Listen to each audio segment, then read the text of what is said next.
तलवार. आजचा सुविचार: सत्य आणि अहिंसा ही अशी दोन शक्ती आहे की जगातील सर्व हिंसेच्या विरोधात उभी राहून विजय मिळवते. आजचा दिन विशेष: 1763 फ्रेंच आणि इंडियन युद्ध संपले. फ्रान्सचे कॅनडा ब्रिटनला दिला. आजच्या ठळक बातम्या: बजेट अंमलबजावणी केंद्रीय अर्थसंकल्पावर पायाभूत सुविधा प्रकल्पांना गती देण्यासाठी केंद्र सरकारकडून विशेष पॅकेजची घोषणा. हवामान अपडेट: उत्तर भारतात थंडीची लाट कायम तर महाराष्ट्रात पुढील 2 दिवस अंशतः ढगाळ हवामानाचा अंदाज.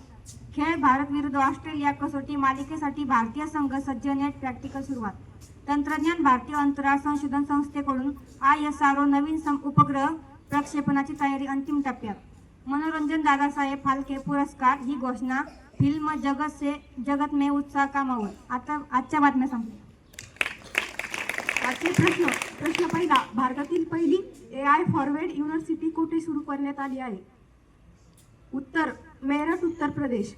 भारताच्या सर्वोच्च न्यायालयाने कोणत्या नियमावर स्थगिती केली आहे? उत्तर: UGC विनियम 2026. पियुष पांडे यांची कोणत्या राज्याची DGP म्हणून नियुक्ती झाली आहे? उत्तर: पश्चिम बंगाल. प्रश्न चौथा: आंतरराष्ट्रीय झेब्रा दिवस कधी साजरा केला जातो? उत्तर: 31 जानेवारी. प्रश्न पाचवा: कोणत्या राज्याच्या मुख्यमंत्र्यांनी नॉलेज सिटीची पायाभरणी केली आहे? उत्तर: तेलंगणा. आजचा परिपाठ संपला. आपला दिवस शुभ असो.